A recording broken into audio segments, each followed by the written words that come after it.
愛情、友情係人生缺一不可嘅元素。親人你冇得揀，但係朋友、愛人你可以選擇。講愛，一個屬於香港年青男女愛嘅節目。豪仔、叮當、阿范，一連4集同你講愛、說愛。It's all about love.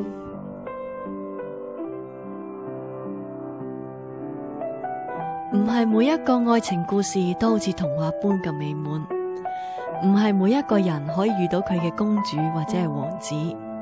不過你總會遇到一個令你刻骨銘心嘅佢，他和他的故事。歡迎大家繼續收聽我哋呢一個嘅節目。之前我哋講過好多種唔同嘅戀愛態度，有師生戀啦、忘年戀啦，姊弟戀，仲有咩戀可以講下？咁今集我哋可唔可以講翻啲冇咁大爭議性噶？冇咁大爭議性，啲聽眾唔想聽噶咯喎。咁有冇啲又唔係話好正常嘅，但係又多啲人接納，又或者普遍啲嘅？不如我哋講下呢幾年逐漸受到接納嘅一種戀愛態度啊？係咪人獸戀、同性戀啊？搞錯啊！人獸戀邊度普及啊？我哋點知啫？即係可能可唔可以啲人同鬆弛熊比較中咁意樣？人獸戀呢樣嘢啦。可能人同即係其叮當咁實我哋樣。都尊重每一種嘅愛情嚇。係咁人獸戀咁我哋。不過呢樣唔衞生啊！人獸戀呢樣嘢，我哋遲啲有機會就繼續探討一下。不過我哋講啲普遍啲、大路啲嘅同性戀。我哋而家不如講翻同性戀先啦。唔知道兩位主持身邊有冇一啲朋友啊，或者自己咧，其實係一個同性戀者呢？我就唔係嘅，不過身邊都真係有啲朋友係嘅，都好主動嘅，追即係一個女仔追另外一個女仔咁。咁阿范呢？咁以大家所知啦，我讀女校噶嘛，咁所以即係好我多個同性戀，或者佢即係自己唔係係，即係我身邊會有多啲女同性戀係咁者，你同埋會自己呢早啲接納，咁我就唔係嘅。咁其實我呢，豪仔啊，即係我就唔係一個同性戀者嚟嘅。咁你身邊有冇先？我身邊，我中學嘅時段呢，都會遇到一啲係同性戀嘅同學，男仔同男仔啊？有男有女嘅。哦，咁但係點講呢？即係譬如中學嘅時候，我哋中學嘅時候都未係咁普及噶嘛，可能男仔同男仔。咁就唔會咁高調咯，即係有時啲同學啊，即係放咗學啊，就會一男一女拖住手啊，一齊翻屋企啦，咁樣一齊去玩啊，去行街咁樣。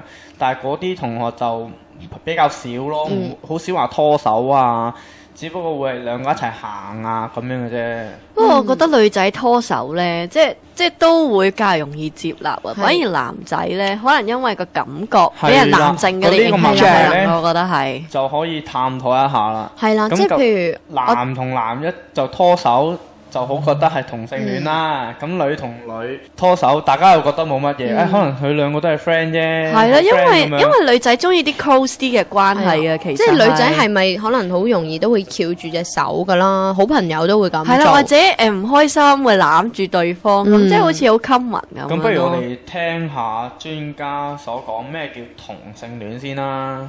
咁根據專家講啦，咁同性戀呢就係相同性別嘅人產生愛慕或者性吸引嘅一種性取向喎。咁其實呢係專家分析過啦，譬如好多而家時下年輕人都會誤會自己會唔會係咪同性戀呢？即係你諗下，女仔同女仔之間夜晚日日傾電話，好似冇咗佢唔得嗰種感覺，有陣時即係嗰啲情竇初開嗰啲人，又對女仔有嗰啲哇。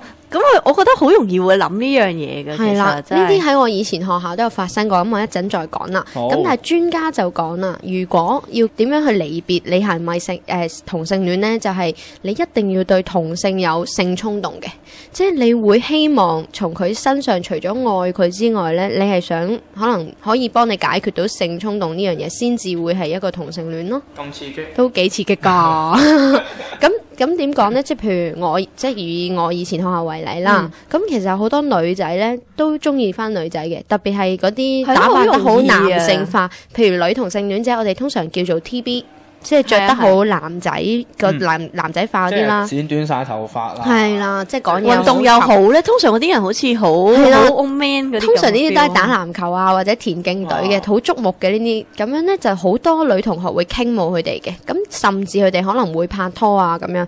咁但係可能到畢咗業啦，你見翻嗰啲 TV 又好，或者嗰啲佢哋嘅女朋友都好，可能佢哋身邊咧都已經有個男伴噶咯喎。咁當時佢哋真係以為自己係同性戀啦。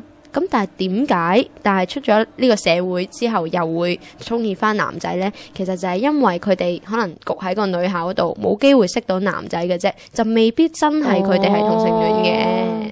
即係日見夜見。咁即係有陣時你個女同學冇打電話俾你啊，囉攣好似冇咗呢個人唔得，都未必一定係純粹係好重視呢一個人，好掛住呢個人咁樣。係啦，即係講翻都係啦，最緊要你可以幫你解決到性衝動啦。咁譬如仲有啲嚴重啲，譬如女同性戀者嘅，你係真係接受唔到男仔嘅，可能有一啲係話男仔好核突嘅，即係男性恐懼症嗰啲啊。係啦，就正如譬如男同性戀者都係接受唔到同女仔發生性行為嘅。咁呢一方面，可能佢哋經過專家嘅即係社工嘅輔導啊、心理醫生輔導都解決唔到呢，咁佢哋就可以斷定為係同性戀啦。原來咁複雜㗎。但係男仔同男仔即係女仔好似易講啲，但係男仔同男仔好似好少見啊，或者一見到會真係好似前面後面嘅人即刻彈開嗰啲 feel 咯。所以我哋今集探討除咗點解會有同性戀之外，其實我哋係要即係譬如好似師生戀啊嗰啲呢，或者姊弟戀，你出到街呢，人哋未必即係可能你好驚人哋發覺，但係你睇落去都好正常。但係如果譬如男同性戀者，你兩個男仔真係一睇就睇得出㗎啦，你係做唔到拍拖嘅動作嘅呢方面。即係師生戀多一男一女，只不過大啲同細啲，當你年齡有差距啫。但係男同男一走出街，真係即刻覺㗎啦。都係其實都係手拖手啊，有啲親密行為先會覺得嘅啫。即係但係雖然我哋譬如講到女同性戀者拖手都好正常，但係譬如當你見到嗰個係一個打扮得好男性化嘅女仔，同另外一個女仔佢哋喺度依會，或者佢哋就算做一啲好普通情侶做嘅動作，譬如攬頭攬頸啊，或者甚至錫啊，咁樣你都會覺得唔係咁好睇。係啊，即係其實都會㗎。咁其實講翻啦，即係依家越嚟越受到社會大眾所接納啦，同性戀呢樣嘢。但係其實咧，好多地方咧都係同性戀係唔可以即係結婚啊。係啊，有香港都唔結得婚啦。其實嗱，根據咧呢個資料顯示咧，其實到目前為止啊，全球咧都係得6個國家同埋美國嘅一個州份係承認呢個同性戀婚姻嘅。最主要嘅地方咧就包括荷蘭啦、比利時、加拿大同埋南非，仲有西班牙。